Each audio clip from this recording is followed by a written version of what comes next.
Welcome to the deep dive. Today we're taking a closer look, a real journey into a promotional piece. It's from Hopeton Lifestyle, Cultivating Jamaican Agricultural Prosperity. Now it's short, yeah, but it seems packed with this really powerful vision. So our mission today, to unpack it, pull out every key insight, every idea is presenting for Jamaican agriculture's future. That's right. And it's a great example, actually, of how even a really concise message can give you a lot to think about. When you sort of peel back the layers, you start to see the core intention, right? Hmm. You get a sense of the implications, and you can appreciate the picture it's painting. It's all about potential transformation. Absolutely. And this one, wow, it doesn't waste any time. It just grabs you immediately with this statement, Jamaica is growing and so can you. That feels like more than just, a statement of fact. It feels personal, doesn't it? What's the effect of starting like that? What kind of opportunity is it signaling right off the bat? Oh, that opening line it's quite clever. Jamaica's growing, and so can you. Mhm. Simple, direct. It immediately connects national progress, something big picture, to you, the individual. Yeah. It's not just background noise. It's saying, hey, this growth, you could be part of it. It suggests this kind of synergy. Synergy, right. Like your success and the country's success are linked. Exactly. As the island develops, so can you. It implies this shared uplift. Personal prosperity tied to, a positive national direction. It's a smart way to hook you in, make you feel personally invested from the very first sentence. It definitely pulls you in. And then it gets specific pretty quickly. Hmm. This initiative, Hopeton Lifestyle, it says it's transforming agriculture with organic farming. That word transforming, it really stands out, doesn't it? Suggests something fundamental, not just tinkering around the edges. And the choice of organic farming, what does that tell us about maybe the current situation versus the future they're aiming for in Jamaica? Yeah, that focus on transforming agriculture with organic farming is very significant. It implies the existing agricultural scene might be ready for a change, maybe facing issues with sustainability or soil health or even market value, perhaps.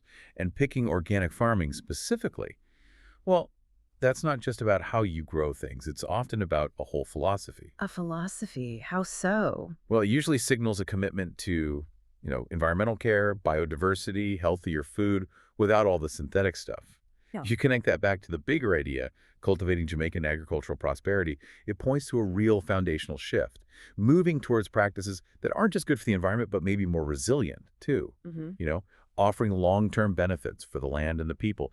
It's kind of like building a future where farming gives back, it regenerates. Okay, so it's a deliberate strategic choice, more than just a trend. And when you talk about organic farming being a driver for change, Yeah. what parts of society or the environment does it really impact? Does it go beyond just the farm gate? Oh, absolutely. The impact ripples outwards. Ecologically, for starters, organic methods focus heavily on soil health composting, crop rotation, natural pest control. That helps rebuild tired land. It improves water quality because you haven't got all those chemical runoffs. And it boosts biodiversity, the wildlife on and around the farm.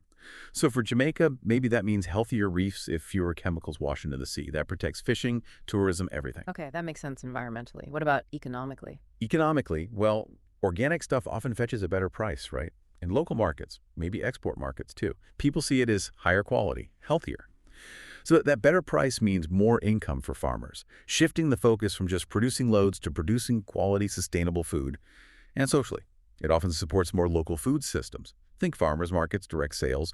It strengthens community connections. It can even revive some older traditional farming knowledge, mixing it with modern organic techniques, builds pride, self-sufficiency. So you see, it touches everything: environment, economy, community, a holistic change. That is a very comprehensive picture. And the vision laid out here, it doesn't just stop with the method. It lists these direct benefits, that it feeds communities, creates jobs, and builds wealth. That sounds like, well, a really integrated approach to making things better. Let's break those down. Feeds communities. What's the deeper meaning there, beyond just growing food? Right, feeds communities is about so much more than just production volume.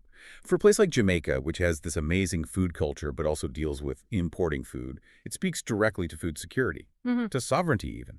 It means making sure people have access to healthy, nutritious food that's grown right there, reducing reliance on imports that can be expensive or, unreliable. Especially with supply chain issues we see globally. Exactly. And organic farming, often focusing on diverse crops, sometimes local varieties, makes the food system stronger, more resilient to shocks like climate change or market swings. Imagine, fresh, chemical-free Callaloo, Aki mangoes available everywhere. That impacts health, cuts down on diet-related problems, and it reinforces cultural identity through food. It's fundamental. Yeah, fundamental is the word.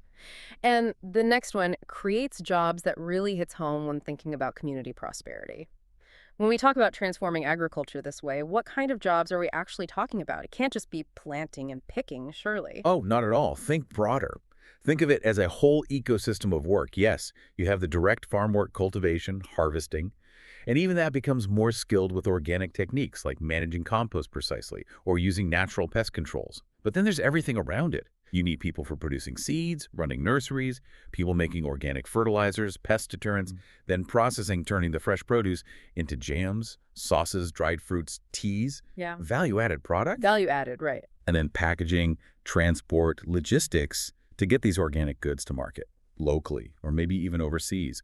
Plus, roles in organic certification, quality control, training and education for new farmers.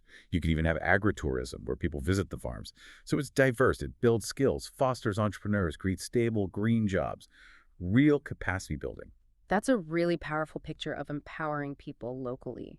But connecting these dots, creating jobs, feeding communities, how does that actually lead to the third promise, builds wealth? What are the potential roadblocks there? And how does this organic model genuinely move people beyond just getting by towards sustainable wealth? That's the million-dollar question, isn't it? And yeah, there are always hurdles. Access to capital is a big one. Yeah. Starting organic can sometimes cost more upfront for, say, certification or different equipment.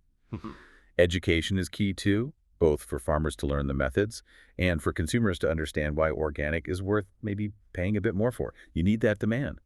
And you need solid marketing, good distribution to connect the farms to the buyers. So, how is the wealth actually built then if those hurdles are overcome? Well, that profit sustainably part is crucial. It hinges on leveraging those premium prices organic can command. When farmers get better prices, their profits go up. Simple as that. And when you have more diverse jobs, more people are earning steady incomes, maybe higher incomes, they spend that money locally. That creates a multiplier effect, right? Local shops, services, they all benefit. So it circulates within the community. Precisely. That money doesn't just vanish. It can be reinvested. Maybe improve local roads, schools, fund other community projects. It's the difference between just surviving and actually thriving, creating this virtuous cycle where local resources drive long-term economic growth and a better quality of life. It's about building an economy that respects people and the planet.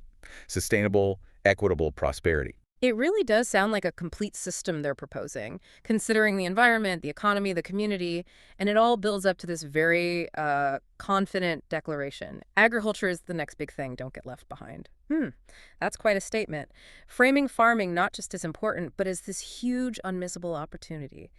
What gives them that confidence? Why position agriculture, especially organic, as the next big thing now? Well, that statement, it taps into some major global shifts, I think. It's not just wishful thinking. Think about consumer awareness. People everywhere are much more focused on health, sustainability, where their food comes from. They want transparency. Organic food fits right into that trend. Consumers are often willing to pay more for food they trust, food that's good for them and, good for the environment. Okay, so consumer demand is a big driver. A huge driver. Yeah. But also, think about food security on a bigger scale. We've seen how things like climate change, global politics, pandemics can mess up supply chains. It highlights how vulnerable countries can be if they rely too much on imports. So investing in local, sustainable agriculture, like Hopeton Lifestyle is suggesting, becomes a strategic move. It builds national resilience, self-sufficiency, and the market backs it up. The global organic market is, well, it's booming, projected to be worth hundreds of billions.